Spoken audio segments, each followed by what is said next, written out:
and welcome to Strange Ferments. Today I'm going to show you how to make cultured cream and then how to turn that cultured cream into fermented whipped cream or fermented butter. And you're only going to need two ingredients. You're going to need some heavy cream, any type will work, and you're going to need a starter. For the starter, you can choose either yogurt, kefir, or buttermilk. I'll show you how to do it with all three. I'm going to use my homemade yogurt, but any unflavored store-bought yogurt will also work.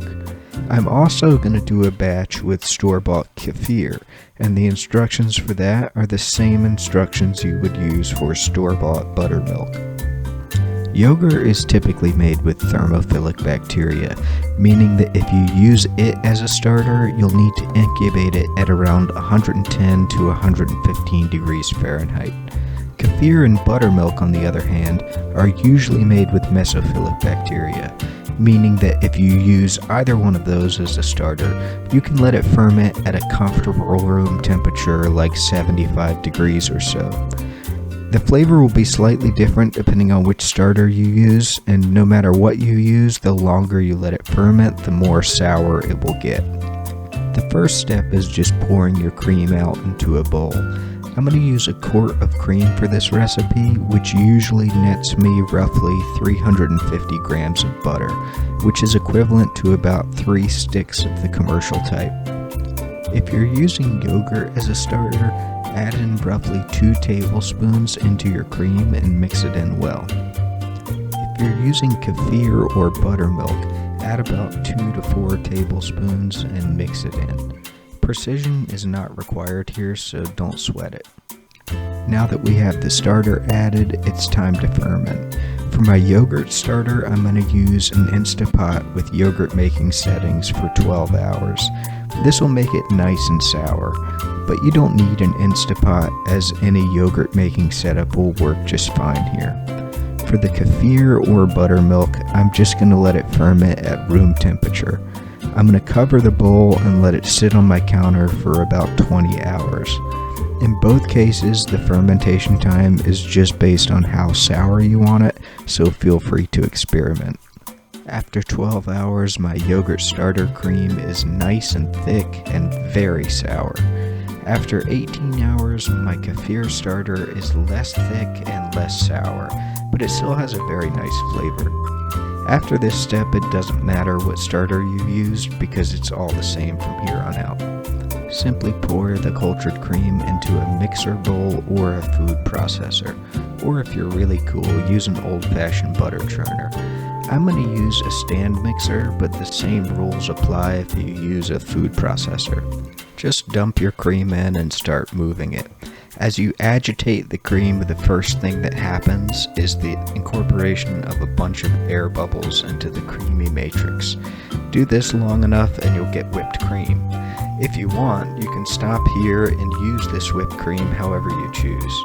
As a cake icing, it is straight bussin'. But if you want to make butter out of it, simply keep mixing. Eventually, all the fats will separate from the water and start splashing around your kitchen. Once you see a solid mass of fat stuck to your mixer, you have butter.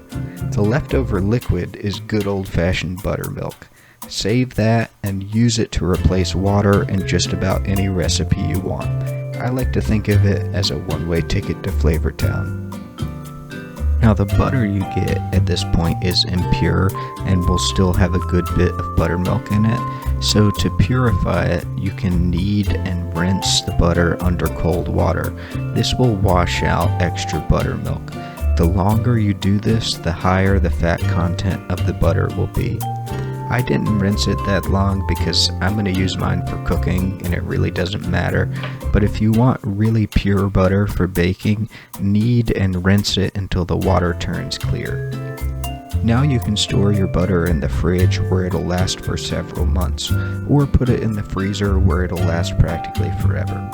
I like to roll mine into a log and wrap it in plastic wrap, and remember that it will harden up once it's been cooled down in the fridge.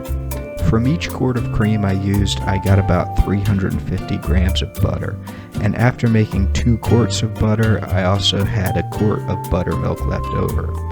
This buttermilk is still milky white, unlike the store-bought stuff, because it still has some residual cream in it, but you can use it just like the store-bought stuff. The flavor of the butter is probably more mild than you'd expect, since most of that sour lactic acid is removed into the buttermilk, but it does have a pronounced fermented flavor that is slightly sour and quite savory. My favorite way to use it is in compound butters, where it adds an extra dimension of flavor, but you can use it wherever you'd use regular butter. And that's all there is to it. Now you should know how to make cultured cream, fermented whipped cream, fermented butter, and buttermilk, all using just heavy cream and a starter. It's pretty easy. Let me know if you try this, and then let me know how you use your fermented butter if you make some. I'd love to get some ideas from you. As always, there's a written version of this recipe in the link below.